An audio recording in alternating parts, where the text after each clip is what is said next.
Firearms are pervasive, and what we hear from children and adolescents, they're everywhere. And they're used frequently, to bully, to intimidate. Just the mere presence of them scares kids. My name is Love. I am a junior in high school in Albuquerque. I think that it's traumatizing to be a kid right now, to go to school, because school should be a place where you are learning and you are growing in order to become a better person in this world, to make this world a better place. And instead, you are afraid of who is going to walk through the door and if you're going to make it home that night. And that's horrific, that's awful. And the fact that there is something that there is to do about it, there is control that could be implemented, but it's not. I'm in healthcare, and the damage that I've seen done by the bullets that are in these weapons, what they do, it's become a public health crisis. So I feel like when I am at school, I am afraid for my life. And I am afraid that I won't, make it to work after school. I'm afraid of that. I have a 2-year-old brother at home, and I am afraid that when he goes to preschool, that he won't come home.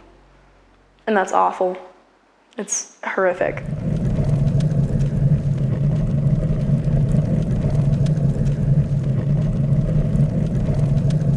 So the program that me and a few other students are doing right now is guns to garden tools, or guns to vases, like you can see right here and you can see right here. All this metal is a part of the barrel that we've forged and cut. Taking guns away from the streets and recycling them into these vases. It feels good knowing that we took the guns off, making sure that they'll never shoot again, never hurt anybody ever again. My name is Garrett Veneklassen, born and raised in Santa Fe, and now currently live in Taos, New Mexico. I have it's actually a Chinese version of an AK-47. It's a tactical assault weapon.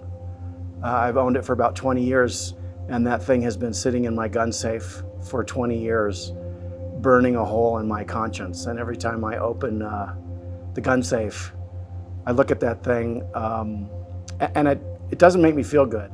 And so cutting it up today was the right thing to do. It is a symbol of me standing in solidarity with the thousands of Americans who have died senselessly due to gun violence.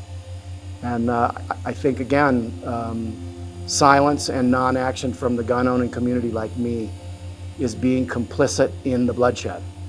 And so I really want to appeal to the gun owners out there to turn away from the NRA and to stop listening to their propaganda and to start being proactive in supporting common sense gun reform. And when you think of the lives that have been taken by these weapons of war, to take one out of circulation means that a life probably won't be taken with that gun. That gun will not get circulated and purchased by someone who shouldn't purchase it and use it in a way that it shouldn't be used. And for me as a gun owner, that's a really good feeling.